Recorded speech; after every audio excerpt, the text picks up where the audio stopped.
والخاتم لما سبق ناصر الحق بالحق والهادي إلى صراط المستقيم وعلى آله حق قدره ومقداره العظيم.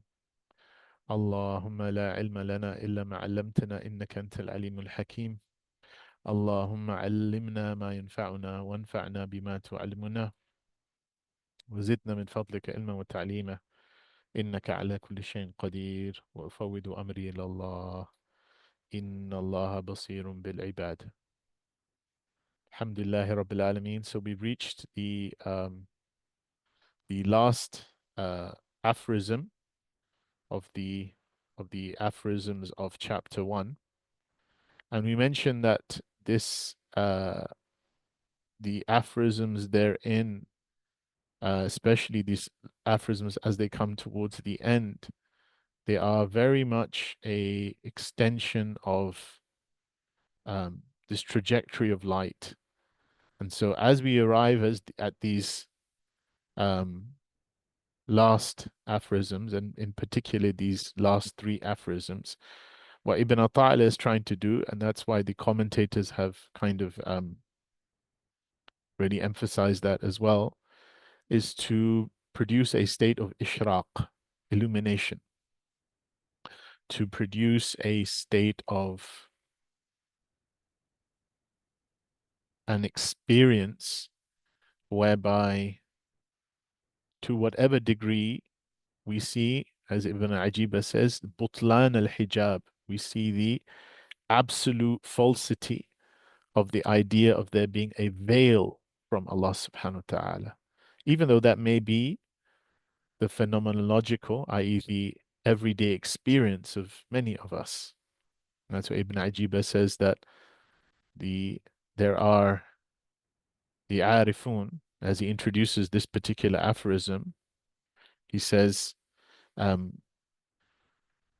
استدل على بطلان وجود الحجاب في حقه تعالى, and then he guided or indicated the absolute falsity of there being the presence of any veil with regards to the real Allah subhanahu wa ta'ala, بعشرة أمور, with from 10 perspectives, from 10 angles, متعجبا من كل واحد, and he uses a sense of being astounded as to how there could be a veil from every one of these perspectives.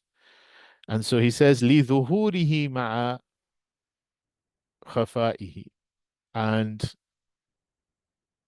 by the dimension of his being absolutely manifest, whilst there being a hiddenness, أي لشدة ظهوره عند العارفين, because with the arifin, the issue is not about the veil.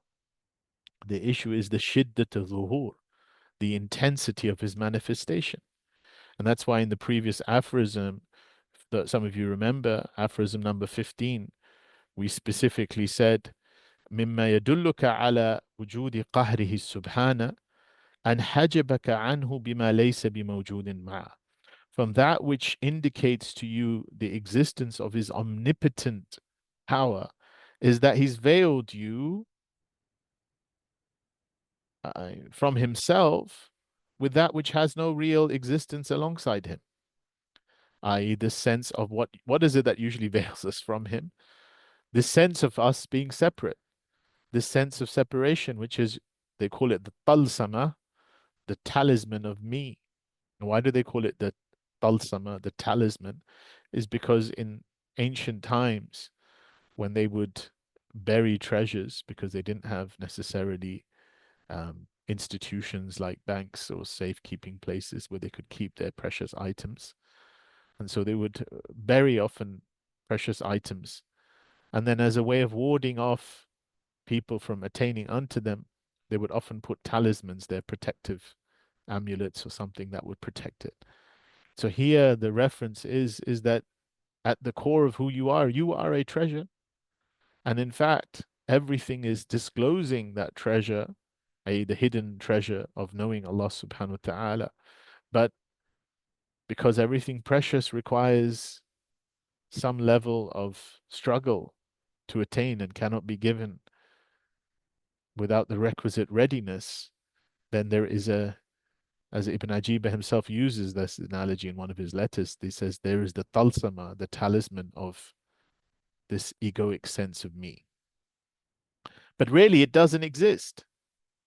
It's a construct, right? It literally is a construct, a psychological construct. And that's why even in psychological development, um, as I've alluded to previously, they actually discuss when does the egoic birth happen?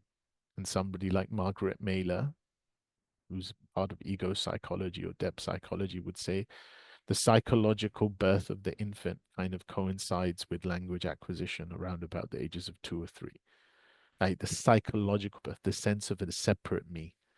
And that's why Sheikh Abdul Ghani An-Nablusi often used to say, Ruh ya ana, get away from me, this I. Ya fasid tarkibi, this false construct.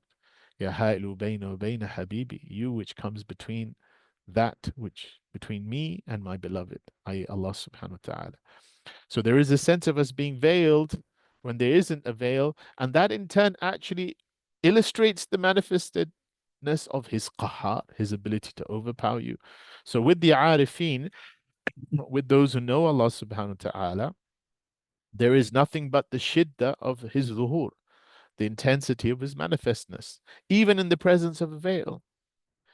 But with regards to the ghafilin, and he says the ghafilin, to some degree, are not only just, we often say, the jahilin of those who disbelieve, but also the mahjubin, the mahjubun, those who are veiled from also the believers, i.e. their belief has not attained, their belief structure has not given them this sense of the reality of the perception of Allah subhanahu wa ta'ala.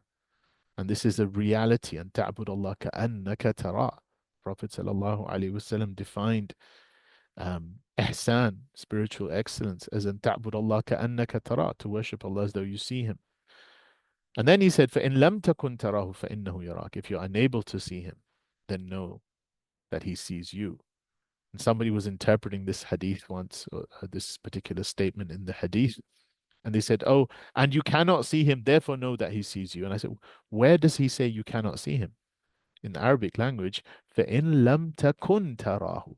And if you are unable to see him. It doesn't say, and you cannot see him.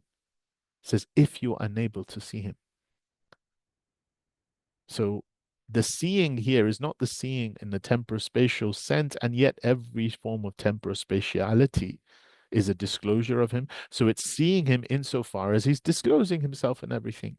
And it's an instantaneous seeing. It's not a seeing that is a reflective. I have to go into my mind. I have to think. I have to make istidlal. I have to make evidence for this, and and then I arrive at a conclusion. No, it's nothing to do with syllogistic logic and rational mind. It's a seeing the way people see.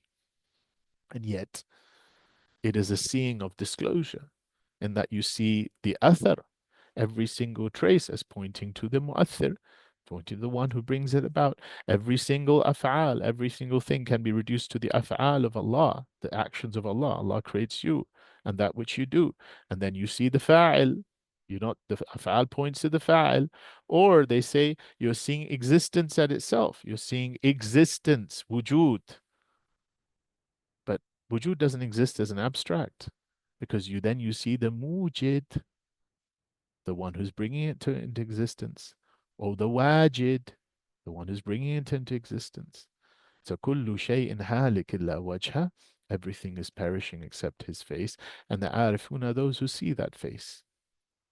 فَإِنَّمَا تَوَلَّوْا فَثَمَّ وَجْهُ اللَّهِ. But each and every one of us, wheresoever we turn, there is that face being disclosed, whether you perceive it or not.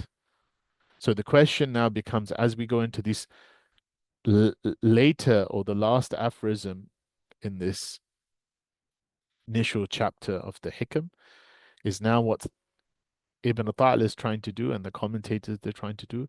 They're trying to bring the immediacy of this sense of the butlan, the absolute falsity of there being a veil from Allah subhanahu wa ta'ala. Maybe we won't drop into the state of the arifin. That's part and parcel of the path. Maybe we can approximate closer and closer. Imam Junaid used to say, He used to say, اعتقادنا في علمنا هذا, having some sense of belief, having some sense of cognizance, or more maybe having some sense of ذوق, some sense of a taste. I don't know what, but it's really speaking to me. This thing is a sense of nushur al-wilaya, is a sense of now a proclamation that this is for you, this wilaya, this intimacy of Allah's companionship and protection and closeness through realization of your slavehood and His being your Lord is for you. So, inshallah ta'ala, we'll read the hikam and then we'll go into the some reflection on it, inshallah ta'ala. So I'm going to read it fairly quickly, and then there's some discussion, inshallah, we can have on it. So the hikam, as I said, and the numberings vary. In some collections, this would be 17 because they break down some of the earlier hikam. Some collections, this is 16. So the number, this is the last aphorism, whatsoever the numbers be, but usually in the Victor Dana versions, it will be 16. So the hikam starts off with كيف يتصور أن يحجبه شيء وهو الذي أظهر كل شيء. How can it be conceived that something veils him, since he is the one who manifests everything?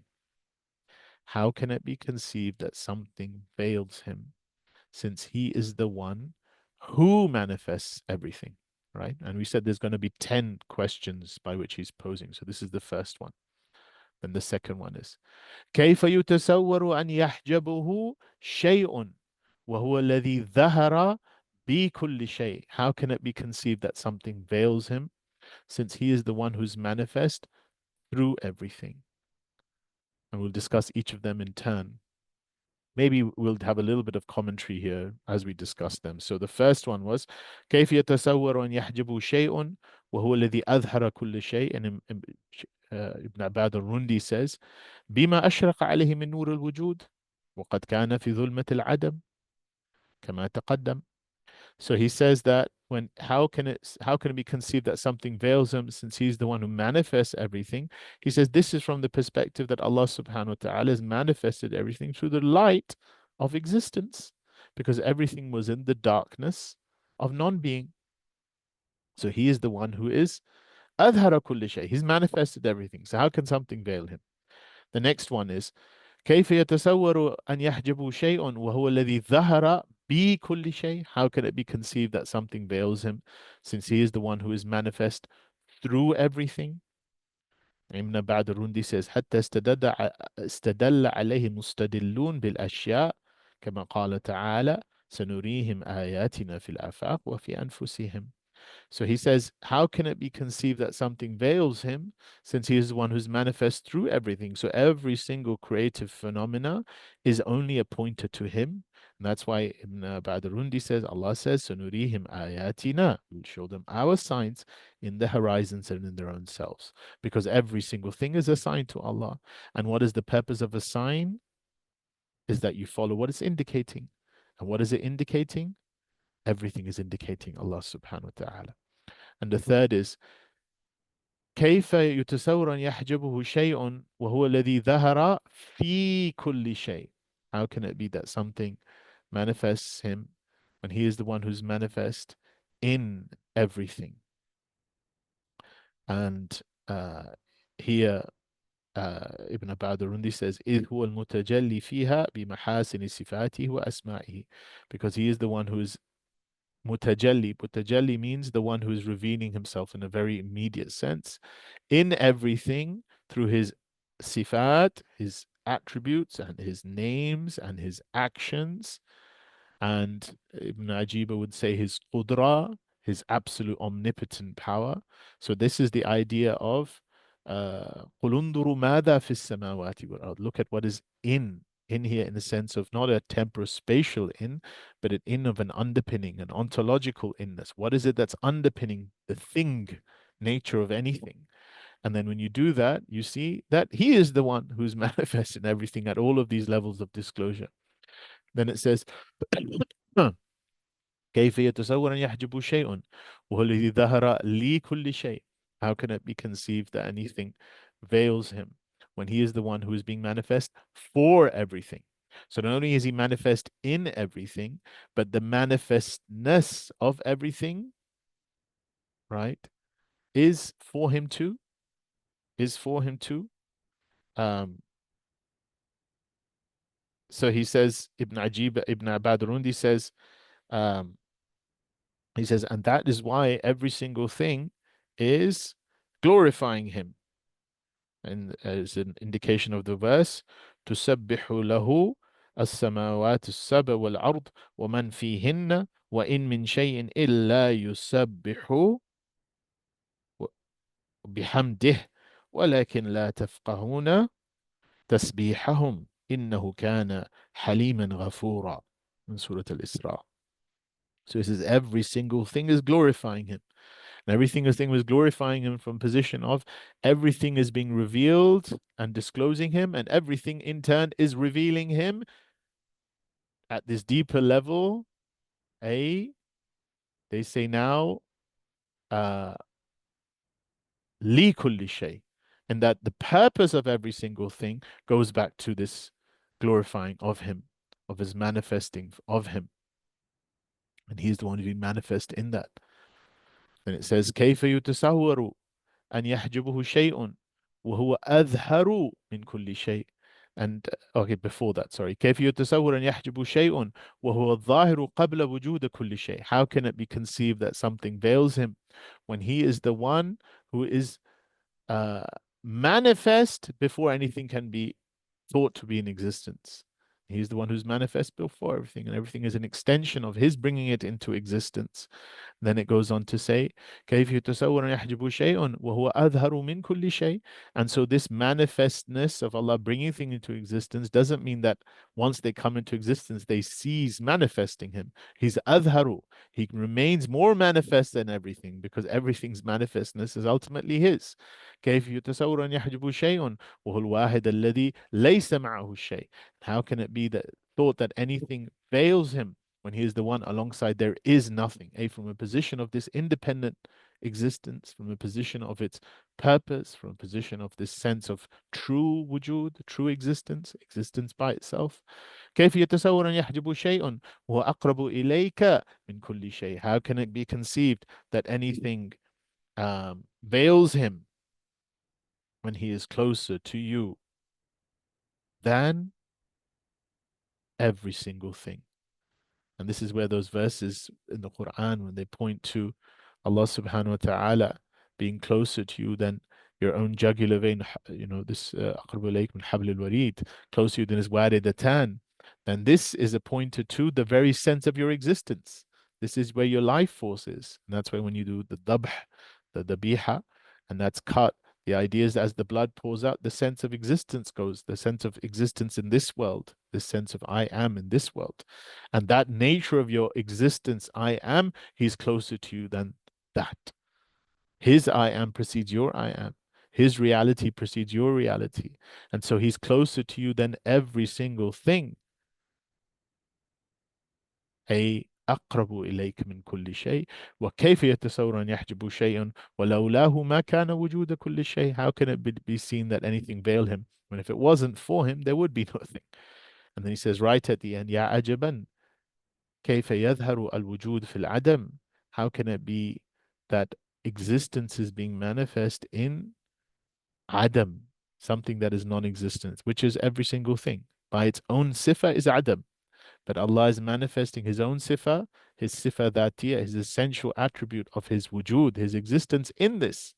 أم كيف يثبت الحادث مع من له وصف القدم. And how can it be that the contingent, i.e. the hadith, which is everything else apart from Allah subhanahu wa ta'ala, we're going to affirm the hadith and use the hadith and say, from this we affirm Allah subhanahu wa ta'ala. Or we look at the hadith, the intrinsically dependent and contingent, and we're the ones who are hadith who are going to be affirming Allah subhanahu wa ta'ala. Ya ajaman. What a marvel, what a wondrous, incredulous thing this is. We're going to affirm the one who has wasful qidam, the one who has the attribute of essential existence, a abiding existence, qidam. Qidam here points to an eternal abidingness of Allah, that He by His nature cannot not exist, and everything else is hadith. So so he's brought this in as the final aphorism, and just so that we can go into a little bit deeper, because as we read it, you might lose the dimension of the inquiries that he's trying to do. And so we'll just look, I'll just put this up as a slide so you can see it. Okay. So can you all see this now? I'm guessing you can. Right. So if you look at the first one, and this is directly taken from Ibn Ajiba's commentary, um, the first one, which is كيف يتصور أن يحجب شيء وهو الذي أظهر كل شيء. How can it be conceived that something veils him when he is the one who manifests everything? And we went into some type of explanation, but it would help to really go deeper into this, because at some degree, this is what Ibn Ajiba is, and in this commentary, and Ibn Ata'illah and the original Hikam are trying to do, that they're trying to really make you think about this. So the first one is, if God manifests everything, how can something veil him? If everything is manifest to God's creative act, how can something veil him? And just as Ibn Ajiba gives this example in his commentaries, that don't be fooled by diversity, because the variegation in the color of flowers and vegetation does not negate that they're all nourished by water. So the multiplicity of everything in its diversity is issuing from one source. So God is the one who's manifesting everything. So what is the practice here? To see every perception as a disclosure of divine artistry. To really reflect on that. And to say, where is the veil? The second is, and this is where the pronouns are important, or the senses of the use of huruf, the particles are important. So كيف يتصور أن يحجب شيء وهو الذي ظهر بكل شيء. So the particle here is B, right? B, ba, harf ba, which means with everything. So how can it be that God is veiled when he's manifest with everything? And so here there is a sense that there's a contingency, that you're seeing things, but you have to see simultaneously his necessary existence behind the contingency of things. So he's ever present, and nothing can exist independently to veil him. So the question then becomes, what is this sense of I? What is this sense of me? Can we experience his ever-present ma'iyah, withness with that? The third is, كيف يتصور أن يحجب شيء وهو الذي ظهر في كل شيء. And now here the article is fi, in. How can you perceive that God is veiled, or you are veiled from God, when God is manifest in everything? Ibn Ajiba uses this sense of his qudra, his omnipotent power flowing through all things, that he's the one who's animating them within, and nothing is separate from him to create a veil. And this sense of within here isn't um, a withinness of temporal spatiality again, because if you say that withinness is within something else, then there's a sense of Allah being overpowered by an object. Here it's the withinness, the ground of being of all objects, the ground of being of all objects. And so nothing is there that's separate. And so a sense of dependency on Allah subhanahu wa ta'ala's qudra. So to just reflect, as a reflective exercise, the contemplative question could be, this breath, this thought, this movement, this moment, this movement, everything. Who is the one who is giving it being? Who is the one who is animating it? And animating literally was a term of giving it existence. The fourth is كيف يتصور أن يحجب شيء وهو الذي ظهر لكل شيء. How can it be conceived that something veils him when he is the one who's manifested to everything? Li, to. And so not only is he manifest in everything, in the mashhud, he's manifest in everything, but he's also manifest in the shahid. Ash-shahid wa mashhud. Everything is disclosing his manifestness. Everything is tasbih, doing glorification of him. And your every cell is already glorifying him from that perspective. The only thing that has this sense of free will in this equation, this mysteriousness of free will, is your alignment to that. Your alignment to that through your sense of your will, your sense of your consciousness. But everything that is in existence is praising him, making tasbih of him. As we quoted the ayah, everything is praising him.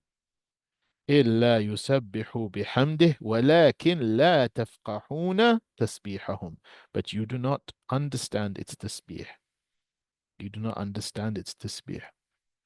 So he's manifest to everything.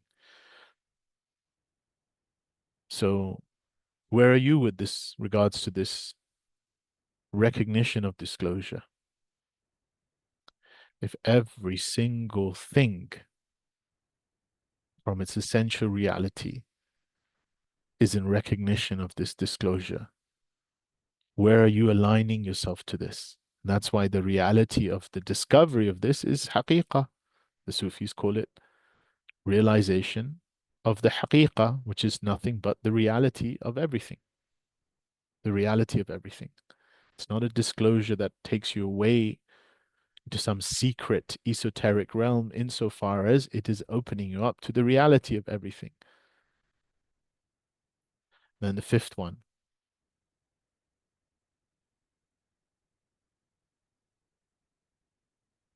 Yeah, I mean, maybe as an exercise could be if we can learn just to gaze softly at things and to not see things in this scientific materialistic paradigm which says animate, inanimate, everything is animate. A, be he, through him. And so everything has an animation commensurate to it. Even the jamid, even the solid, what we discover, what we consider immaterial as things at some level is making tasbih of Allah subhanahu wa ta'ala. So can we gaze softly at things? Can we learn? Obviously, this was the one of the miracles of Nubuwah, but they say any miracle of the Prophet at some capacity is also pointing to potentiality.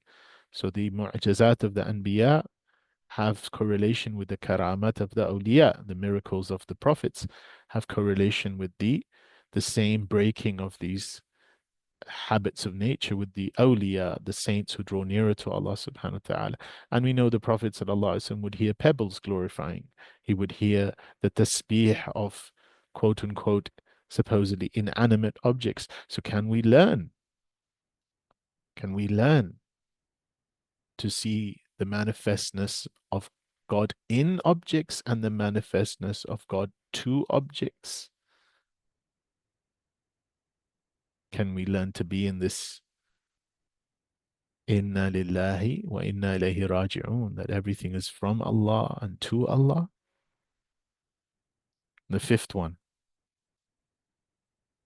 كيف يتصور أن يحجب شيء وهو الذي الظاهر قبل وجود كل شيء. He is the one who is manifest before everything.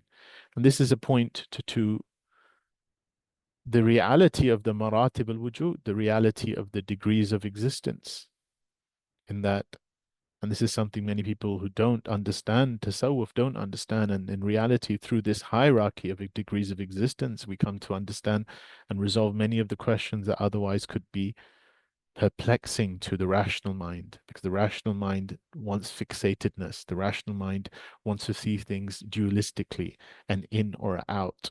But when we understand that there are degrees by which Allah subhanahu wa ta'ala is doing the tajalli, and in his essence, his dhat al-azaliyah, his essence that is abiding, this whole sequence of existence comes from that essence wanting to be known to some capacity.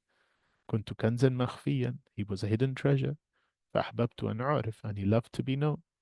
So he created things in order to be known. So the question of every single thing comes back to that desire to be known, a desire to be known from a position of this essential treasure of the aspects of Allah subhanahu wa ta'ala's knowledge of himself, that to some capacity, through their isti'dad, through their readiness, call this theophany of creation into being so that they can enter into the cascading degrees by which they can be manifest. Because some of these aspects of Allah subhanahu wa ta'ala's knowledge of himself at the level of his names and attributes require the apparency of duality. A rahmah, mercy, requires something to be the subject matter of being marhum, that which the mercy can act upon, right? And all of these things, insofar as they are brought into being, this is some element of self-disclosure, a disclosure of Allah subhanahu wa ta'ala,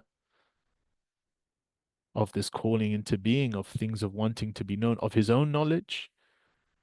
And so this manifestness of his ultimate manifestness precedes every single manifestness. So he's manifest before everything. And of course, he's also manifest after everything. والظاهر والباطن والأول والآخر. After everything in terms of the finality of that manifestness. وَأَنَّ لَرَبِّكَ الْمُنْتَهَى. Unto your Lord is the ending, which comes up to the sixth form, and that he's more manifest than everything. So between 5 and 6, there's each in our breaths are good reminders. Because as we go inwardly in this breath, there is this sense of this kanzan makhfiyan, this hiddenness of the breath. And as we breathe out, we're being pulled into the awareness of creation. But in every breath, there is the secret of the mabda wal ma'ad, the origin and the return.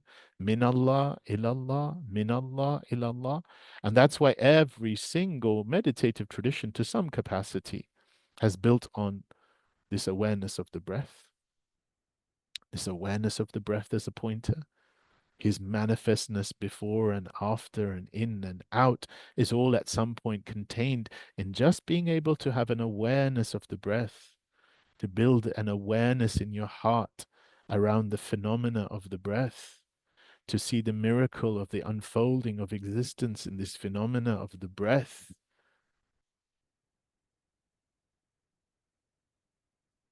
And then we go to the seventh.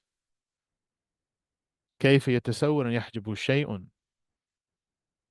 وهو الواحد واحد الذي ليس معه شيء. And so when we realize how can anything veil him, when from one perspective, and this is the perspective of the absolute theophany of Allah subhanahu wa ta'ala, that from one perspective negates even a witnessing of other than him. This is the absolute, he's the sole one, in the sense that if we look for any form of intrinsic existence to anything, there isn't anything. Everything is adamun mahdun, absolute non-being. Everything is arising from his singularity at the level of his af'al, at the level of his actions, at the level of his sifat, at the level of his names, at the level of his attributes, always going back to his essence. So how can there be anything that veils him? And this is the the affirming of La ilaha illallah as it goes up higher and higher. You go firstly, you say, La ma'bud illallah, nothing worshipped except Allah. Then as you go higher, you see what is this depth of worship? What does it really mean? You enter into these heart states. La maqsood illallah, nothing is desired except Allah. Then you go higher and higher. La mawjood illallah. And this is where people get really confused. And this is why I put this slide up here. We say, La mawjood illallah, there is nothing in reality, in existence except Allah. And then people get confused. They say, oh, the Sufis, they're pantheists. Sufis are saying this is God, that is God. And pantheism at its level, in terms of a definition, actually assumes a duality to start off with. Because you're saying this is God. And the Sufis say there is no this except God. So there is la siwa, there is nothing other at some level. How can there be pantheism? Any form of, they call it indwelling hulul or ittihad or some type of pantheism, always assumes a siwa, an other to start off with. God is in that. Well, there's a that before God that somehow God has to be in. There is no that. That exists as a theophany. Oh, God is in this. Well, you're affirming the this outside of God, and there is no this outside of God. And this is what it's saying. He is the wahid from one perspective. But then from another perspective, we're not going to go in and say that wahdaniyah, and that's why there's the ahadiyah, which is the absolute oneness, which doesn't allow for a second. And there is the wahidiyah, there is the oneness, which exists on the backdrop of an apparency of more than one. So there is the apparency of more than one, that things are pointers to him. And therefore, then we go to the eighth, which is God is closer than everything. So what is this sense of nearness that is closer than everything? It's not spatial, it's an ontological. It's the nature of being. وَأَقْرَبُ إِلَيْكَ مِنْ حَبْلِ الْوَرِيدِ. He's closer to you than your I am. So can you search for your I am? Who am I? Really? Can you go deep at every layer? Who am I really? As every layer of non-being peels away, just like the falsity of the layers of searching for the root of the onion, peel it away, peel it away, peel it away, peel it away. You'll only come at the reality of وَأَقْرَبُ إِلَيْكَ. He is before you are. He is before you are. And then the ninth is every single thing is ultimately through his existence. كيف يتصور أن يحجب شيء ولولاه ما كان وجود كل شيء. If it wasn't for him, there wouldn't be anything. This ontological dependence, this continual dependence of faqr. This is also something that the breath reveals, this sense of dependence on him. We think we're in charge of our breaths, but we have the mystery of thinking we're breathing and yet breathing happening. Breathing happens often without you being breathed. You're being breathed. You don't breathe. You may have some conscious recognition of your breath at moments, and deep breathing helps with that. But in reality, most of your breaths are just happening. You are happening through him. And right at the end, it says, كيف يتصور يحجب شيء ولولاه كان ما كان وجود كل شيء. And if it wasn't for him, there would be nothing. And so every single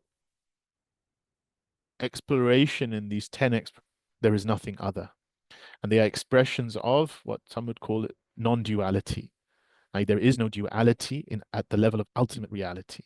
And this rejects the idea of pantheism or rejects the idea of hulul, indwelling, because all of these things to some degree have assumption of duality.